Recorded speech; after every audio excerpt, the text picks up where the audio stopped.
امام ابو حنیفہ رحمۃ اللہ علیہ کے پڑوس میں ایک نوجوان شرابی رہتا تھا. وہ رات کو شراب پی لیتا اور شور مچاتا اور کہتا میں بہت بڑا آدمی ہوں, لوگوں نے میری قدر نہیں کی. نشے میں یوں کہتا اضاعونی وای فتن اضاعوا لیوم کریہۃ وسداد الصخر. ایک رات پولیس افسر گزر رہا تھا تو اس نے شور سنا تو اس نے گرفتار کر کے جیل میں ڈال دیا کہ بھئی اتنے بڑے عالم کے پاس یہ شور مچا رہا. 3-4 دن گزر گئے, اس کا شور سنائی نہیں دیا. تو امام صاحب کہنے لگے وہ ہمارا پڑوسی کہاں گیا؟ کہا جو تو پولیس پکڑ کے لے گی. کیوں لے گی؟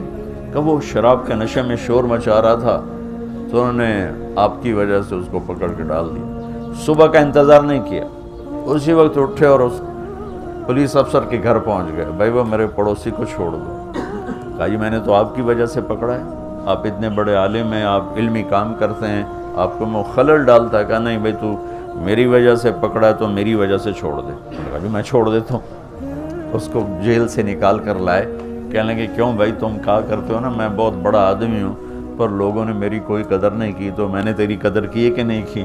کہا حضرت میری بھی آج کے بعد شراب سے توبہ, میں بھی آئندہ کبھی شراب نہیں پیوں گا. تو بھائیو ساری زندگی کو 3 چیزوں سے خوبصورت بنا لو. عبادات تو میں نے پہلے بتا دی, فرائض کی تو کوئی معافی نہیں. ایک سچائی جس بھی شعبے میں ہو سچ, دیانتداری جس کام میں ہو دیانتداری, انصاف, حسن سلوک. یہ 3 کام کرنے والا مجھے میرے رب کی قسم کھا کے کہتا ہوں یہ 24 گھنٹے کا نمازی. ہم 5 نمازیں پڑھتے ہیں, یہ ہر منٹ نماز پڑھتا ہے. یہ دفتر میں بھی وہی ثواب پاتا ہے, یہ سیاست کی کرسی پر بیٹھ کر, صدارت کی کرسی پر بیٹھ کر, غلہ منڈی میں بیٹھ کر, بکرا منڈی میں بیٹھ کر, کھیت میں ہل چلا کر اور مسجد میں صف میں سجدے میں سر رکھ کر یہ اللہ سے ایک جیسا اجر پاتا ہے. یہ 3 کام اتنے عظیم کام ہیں, سچائی, دیانت, انصاف. اس کے الٹ جھوٹ, دھوکہ, ظلم یہ قوموں کو تباہ کر دیتا ہے. کسی بھی قوم کی ہلاکت کے لیے کبھی کوئی سازش کامیاب نہیں ہوتی. وہ اپنے اندر سے ہلاک ہوتے ہیں اور وہ 3 چیزیں ہیں, جھوٹ, دھوکہ, ظلم و ستم.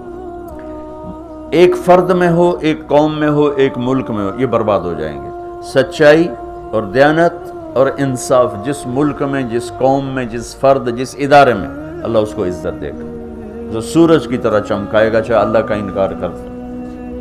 اور جو جھوٹ, ظلم اور زیادتی کا شکار ہیں وہ راتوں کو تہجد پڑھیں, دن میں روزے رکھے, اللہ ان کو ذلیل کر دے گا. تو بھائیو یہ ہمارا خوبصورت دین ہے جو میرے نبی نے ہم تک پہنچایا, اور اللہ تعالیٰ کہ فضل و کرم سے آج تک وہ زندہ سلامت ہمارے پاس ہے.